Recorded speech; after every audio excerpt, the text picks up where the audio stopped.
Rama Rama Rama Rama Rama Rama Rama Rama Rama Rama Rama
भगवान श्री योगीराम सूरत कुमार की जय। सर्वं योगीराम सूरत कुमारार्पणमस्तु।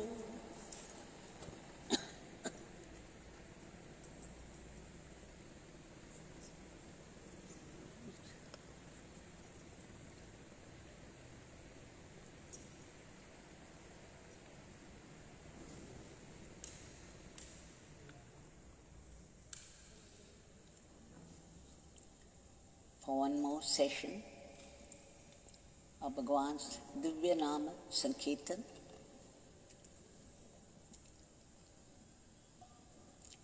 let's express our extreme gratitude to Bhagwan for this fortune. It is indeed a fortune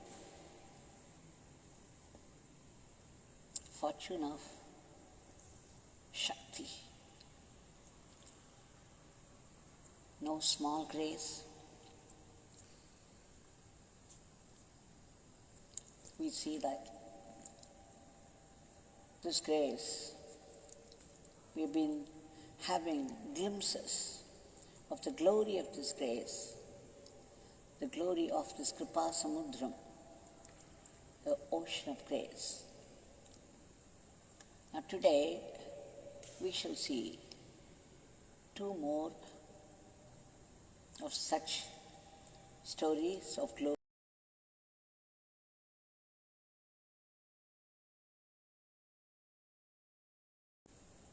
Now today, we shall see two more of such stories of glory. We were talking about the ashram. In continuation of that, we could relive 193 November to 2001. He lived there. Sudama house had the great fortune, blessing.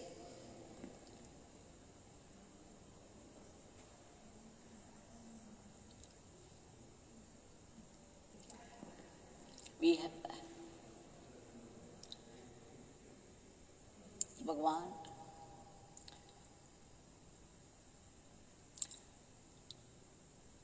After Bhagavan began to live in Sudama,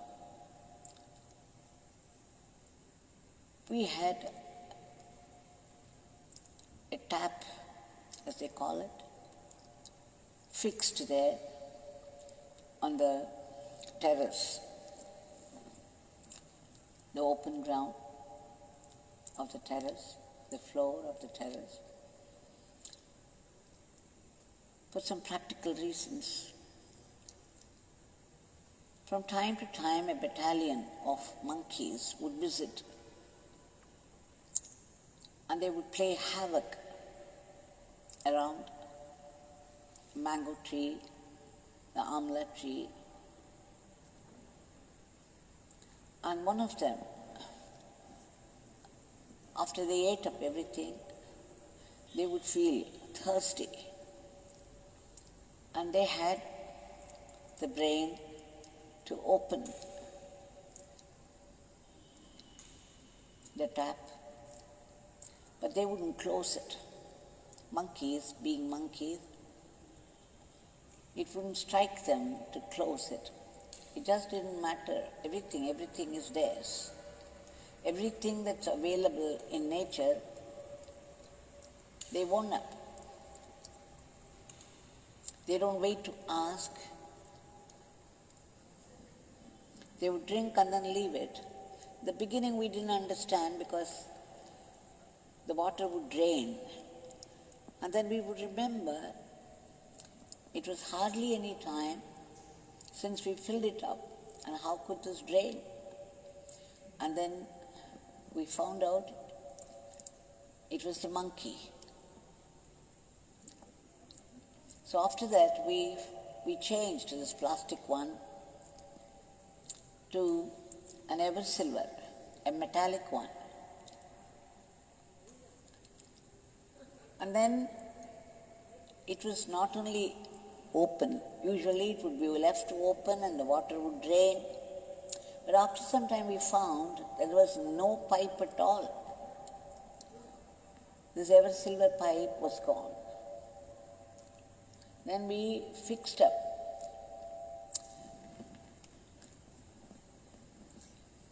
a brass pipe there,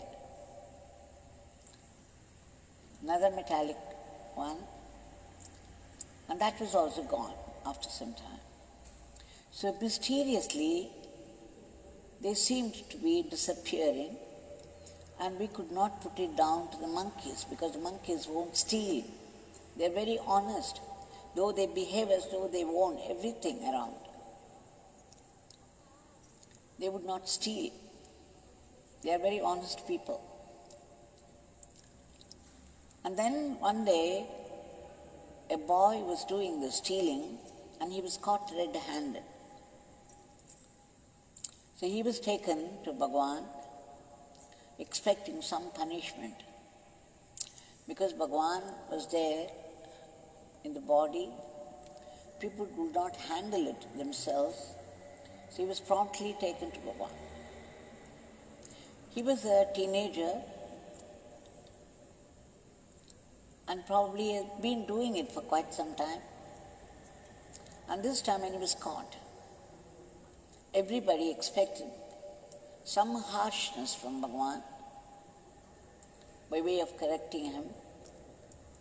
But all that Bhagavan did, as soon as Bhagavan saw this boy, he called him near, he stroked his body, he spoke very tenderly, he blessed him nicely, and then he called the then trustee, Mani. Mani, this beggar would like you to feed this boy. Please take him and give him some food.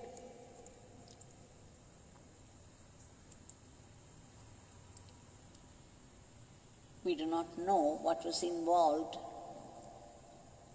for Bhagavan's this strange behavior, but surely there must have been something. The boy was probably driven to stealing because there was lack of food at home. But people, anyone else except Bhagavan, would not have been kind, would have beaten him up nicely so that he would not forget. Even if they let him go, he would have had some kind of punishment which he would never forget again. Such is the grace, kindness of Bhagavan. This is expected. There are other stories like this. This is just one example. It was after Mahasamadhi of Bhagavan, some 6 or 7 years before. There was one man who looked very decent. He was decently dressed. And he had applied this red mark on his forehead as the mark of devotion. He would come promptly at 7:30 in the morning. And then he would sit with us in the Pradhan Mandir, sing very nicely. He had a good voice and he was singing very nicely. It impressed people. So oftentimes we found ourselves asking him to lead on, and we would follow. And then he was found sometimes sweeping the place in front of Swagat Mandap, and he would do it very neatly. He would clean up the places. But then, at that time, some constructions had been taken up, and there were many iron rods, iron angles, and some important things were left there in the ashram Girivalam path, here and there. And mysteriously they were found missing. Of course, sometimes people didn't notice even, but then when they did notice, they found them missing. And then it was a mystery who was doing it, because the many workers were suspected. But then one day, something very expensive was gone. The old Darshan Mandir, the first Darshan Mandir where Bhagavan began to give darshan, it was locked. It used to be locked. There is this Tulabharam. They would keep a huge balance where people who prayed for certain things, certain prayers were answered by Bhagavan, and in the wake of that, they would buy some sugar or plantains or rice or something, and they would donate the weight of that equal to their own weight. Now this balance was there with its brass chain. It was hung there from a hook, and the brass chain on either side of the pans, very expensive. It cost nearly 6,000 rupees when they bought it. And suddenly, one day, they were found missing. Very expensive one, and it was a locked door. How could anybody enter?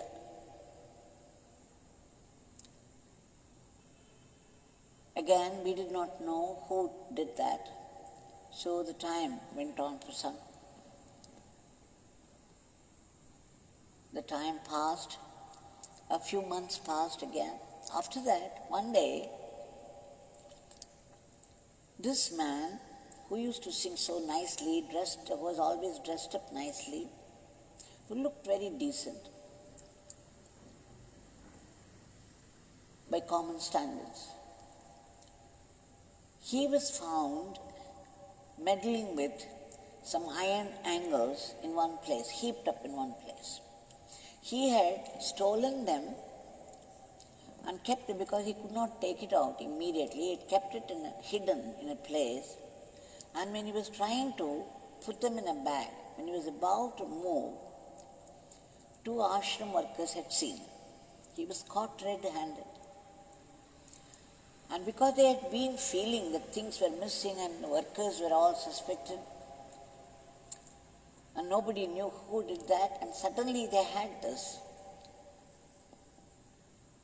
the scene right in front of them, and they knew instantly how things were disappearing. They got wild and they beat him up. They were angry because everybody thought he was a decent man. He was very devoted to Bhagavan. He was singing the name. He was even leading sometimes. And there was no way one could suspect him of such a mean thing. So when he was caught red-handed, was beaten up, and then handed over to the authorities of the ashram, and then he was questioned. But that man hung his head and would not answer anything. He was very obstinate, would not answer, and at one point we did not know how to handle him at all. And then somebody said if he'll just let him go, he would continue to do it. If he would not do it here, he would go to some other ashram and do the same thing. Maybe he needed a harsh lesson to come out of it. So they promptly rang up the police people, and they came and arrested him and took him away. So here we were expecting the news that he was jailed. Instead, after a few hours, we got a call from the police station saying, yes, this man is there. He has admitted stealing many things. It's been going on for some time in your ashram. Nobody noticed. But we cannot jail him. We cannot put him in prison. When we removed his shirt, we found some marks. Somebody had beaten him up, and the marks are left on his back. And then they said politely, sir, we have no right to do this to anybody. Anyone who beats up another person without any proper enquiry has to be jailed also. Since somebody belonging to your ashram had done it, we have to come there, arrest those people, and then only we can put this man in prison. They have violated the law. They have to be arrested also. If this man has to be thrown into jail, then the other thing has also to be done. So we would like to let you know. Then the ashram was in a dilemma, because those two workers were sincere workers, hard-working. They've been there for several years, and this they have done without knowing. They had reacted emotionally, and all because of their devotion to Bhagavan, that the ashram property is being stolen unnecessarily.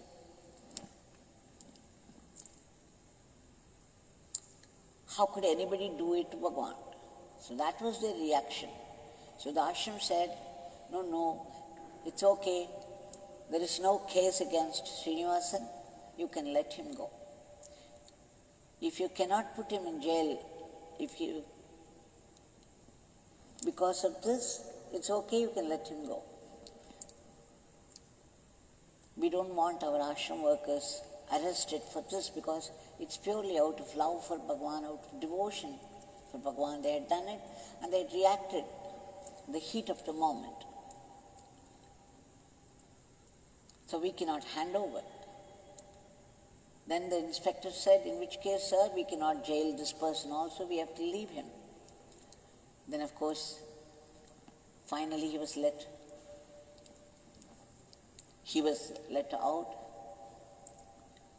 And when we heard it, we wondered how, despite his stealing constantly, systematically, for quite some time, for quite a year, I think, almost a year, doing this kind of thing without anybody's knowledge, and finally the 6,000 rupees, the expensive chain from inside this old Darshan Mandir,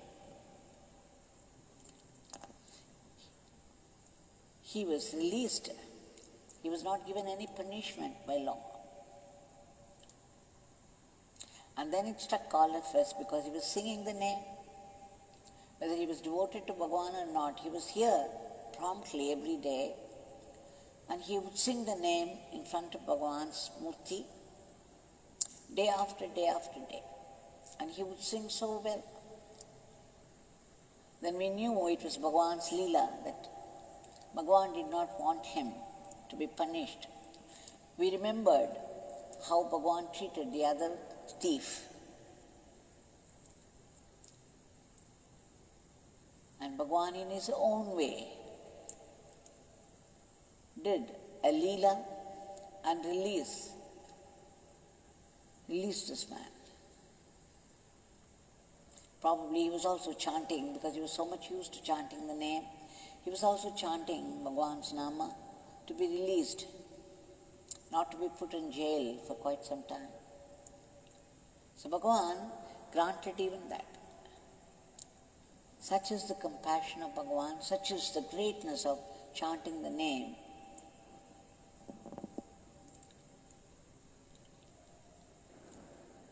Of course, we used to make a joke of it and laugh. That's how he used to come and how he took everybody for a ride, singing so devotedly Bhagavan's Nama and stealing behind. And then we would say, oh, Nama works. How Nama comes to the rescue of even such a thief. And then we would laugh merrily. But it gives us a glimpse of his compassion.